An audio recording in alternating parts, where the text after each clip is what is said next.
Well, hello friends and welcome to today's video. So I have run into another series of unfortunate events lately, and I've had a couple of videos I've tried to put out.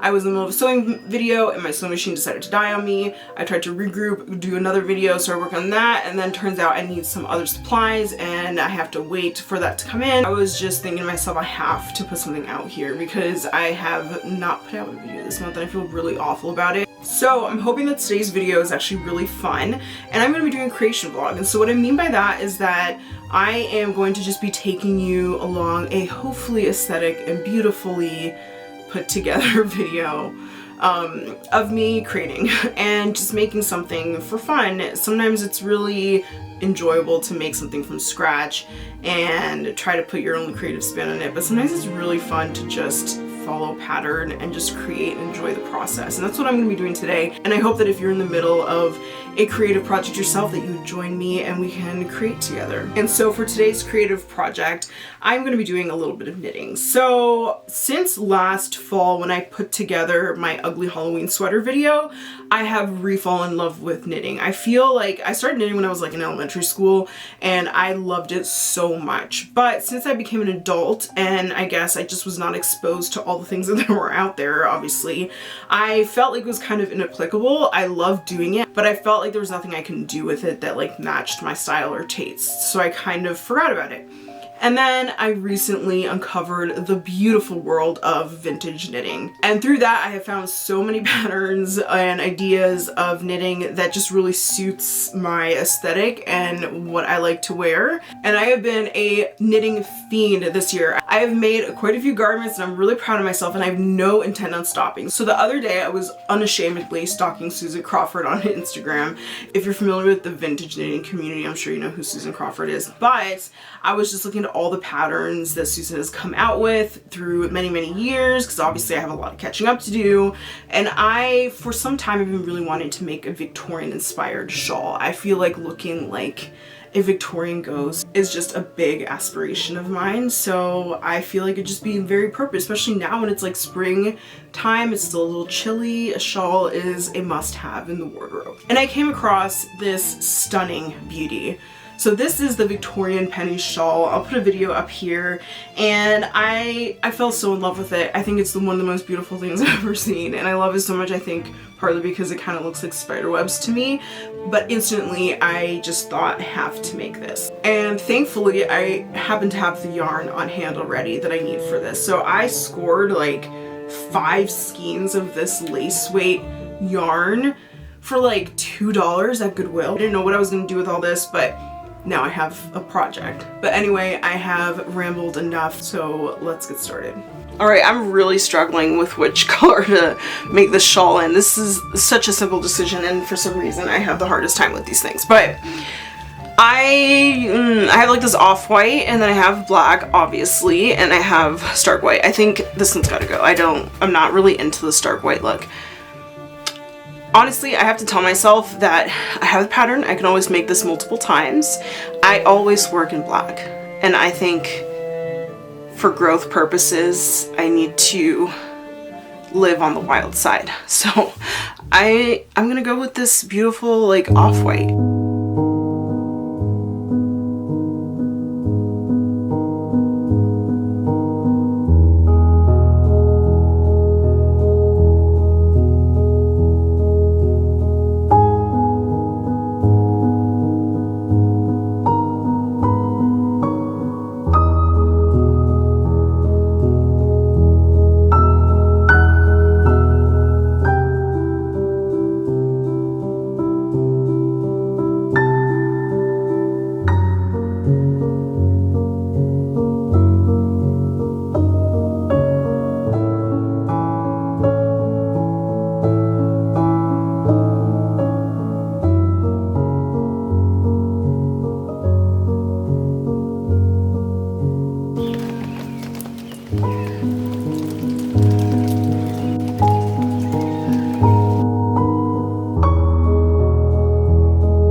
Well, friends, thank you so much for joining me on this video. I hope that you enjoyed it, and if you did, I would so appreciate if you hit that like button or subscribe if you haven't already. I am really excited about next week's video, so I hope to see you then. Bye.